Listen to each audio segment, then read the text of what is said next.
We gon' burn it down. Burn it down.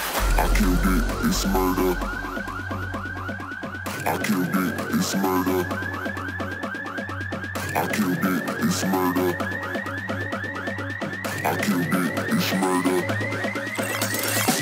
I killed it, it's murder, go crazy, berserker. I killed it, it's murder, go crazy, berserker.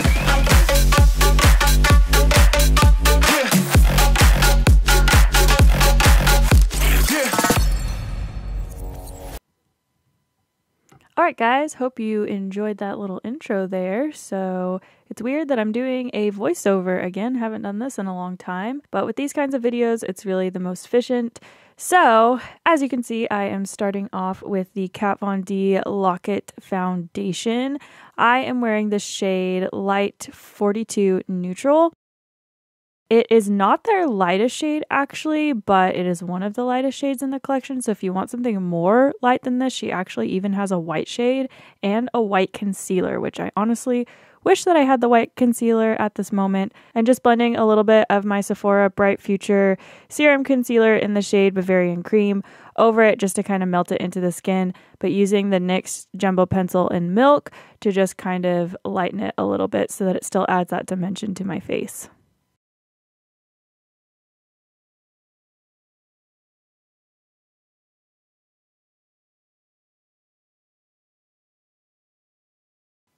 And here I'm just setting my face with a little bit of the BA Bombshell Smooth Criminal Powder to give us an even more ghostly appearance.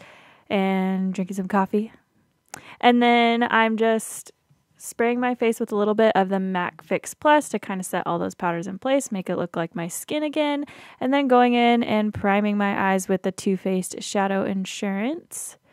And then I really want a bold brow for this look because I always think of a bold brow whenever I think of vampires. So I went ahead and put a little bit of the Monsieur Big waterproof mascara through my brows, and then I'm just taking the Morphe Dare to Create palette and just taking a dark brown shade in that palette as you saw, and just using a small flat brush to fill in the rest of my eyebrow.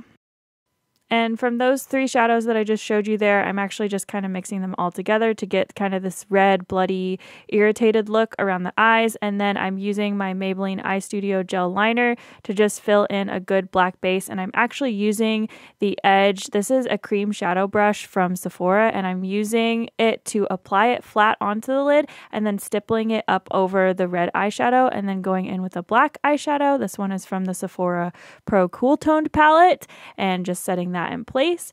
And then I'm just bringing that same combination of the red and the burgundies underneath my eyes, and then taking a little bit more of the burgundy to bring a little bit more definition. And then I'm taking the Smashbox Always Sharp lip liner in the shade Crimson. You want to be careful using lip liners around your eyes, but I am going to go ahead and do that. It's better just to use a red liner.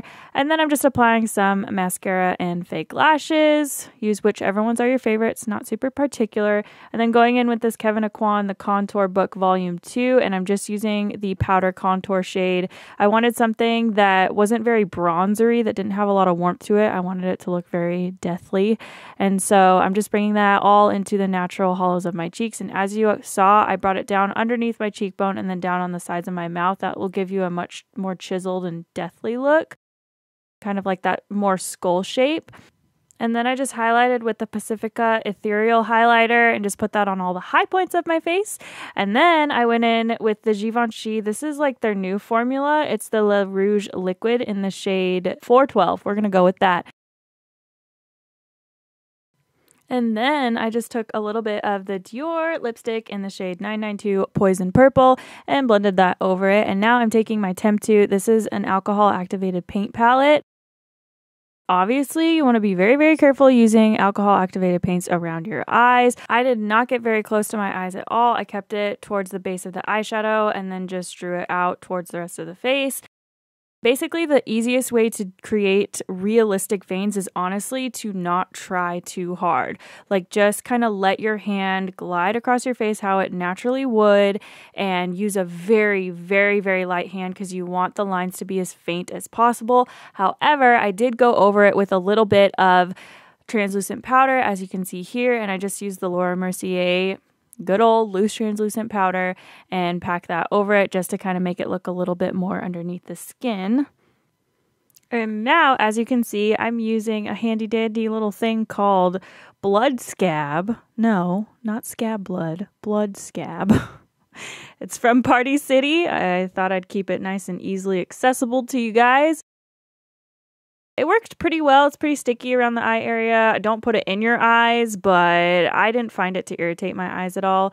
So yeah, I just dotted that right over the eyeshadow and right onto the center of my lips as well. So all the blood in my mouth that you see is actually from it seeping from my lips into my mouth. And I also applied some fake fangs that I got from Party City. And now we have the finished look. I killed it, it's murder, go crazy, berserker. I killed it, it's murder, go crazy, berserker. I killed it, it's murder, go crazy, berserker. I killed it, it's murder, Go crazy, berserker.